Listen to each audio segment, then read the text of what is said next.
বয়স যখন 7 হয়, বারবার যখন সালাতের কথা বলবেন, সাথে করে নিয়ে দাঁড়াবেন, জুমার দিন মসজিদে নিয়ে যাবেন, মাঝে মাঝে নামাজে নিয়ে যাবেন। 7, 8, 9 এই 3 বছরের ট্রেনিং এ 10 বছর তো এমনি পাক্কা নামাজে হয়ে যাবে। নাকি বলবেন হুজুর আমি তো পড়ি না, আমারই তো খবর নাই। ছেলেরা যে বলবো বাবা নামাজ কায়েম কর, এর আগে কিন্তু নিজের মুসল্লি হইতে হবে।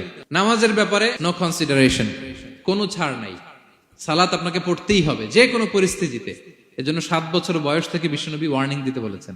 10 বছর বয়স হলে প্রয়োজনে রূঢ় আচরণ করো, শাসন করো, প্রয়োজনে মৃদু প্রহার করো। অনেক ফ্যামিলি আছে নিজেও নামাজি, ছেলে মেয়েদেরকেও নামাজের কথা বলে পড়ায়। জোহর পড়তে দেয়, আসর পড়তে দেয়, মাগরিব পড়তে দেয়, এশা পড়তে দেয়, ফজর পড়তে দেয় না। ফজর নিয়ে টেনশন নাই। কেন? আমার কলিজার টুকরা সন্তান ঘুমায় হুজুর, কাঁচা ঘুম কেমনে ভাঙাই। যে বাবা মারা মনে করে সকালে কিভাবে ডাকি, উঠতে চায় না হুজুর, কাঁচা ঘুম কষ্ট হয়ে যায়। ফজরের সময় যদি আগুন লেগে যায় আপনার ঘরে, কি করবেন? আরেকটু ঘুমা, কাঁচা ঘুম। দুনিয়ার আগুন থেকে রক্ষা করার জন্য যেমনি ডাকেন, উঠায় নিয়ে আসেন, জাহান্নামের কঠিন আগুন থেকে বাঁচানোর জন্য ফজরের সময়ও ডাকার দরকার আছে না নাই?